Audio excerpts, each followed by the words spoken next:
Sumowida cunada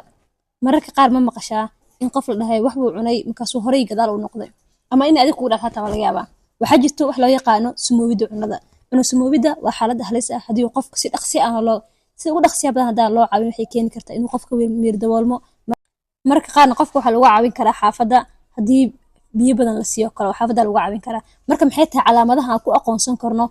qofka hadduu cuno sumowida deegaano waxaa lagu garan karaa qofka markuu cunto cuno kadib in lagu arko laba iyo matag shubad aad u badan caloosho oo zaid u mujirmayso qandho saa'id ah jir xanuun iyo jaras intaas baadii lagu arko waa calaamado muujinaysa qofka cuntadii uu cunay inuu ku samoobo. Marka sidee uu cunada ugu samoobi karaa waa isweydiinina wuxuu ugu samoobi karaa waxaa dhici karta mararka qaar in qofkan cunadii uu cunay ay ku dhex jirtay bacteria ama virus ay soo dhex gashay wax macnaha foreign body oo cuntaas aan ka mid ahayn baa dhex gala caloosha markay tagaan marka way aqoonsanayaan isla markii falcelin baa caloosha ay sameynaysaa. Marka sidee uga badbaadi karnaa sidee uga hortagi karnaa waxaa uga hortagi karnaa cunto si fiican loo karkariyo in cunto si wanaagsan loo keydiyo marka la keedina cuntada la keydiyo kale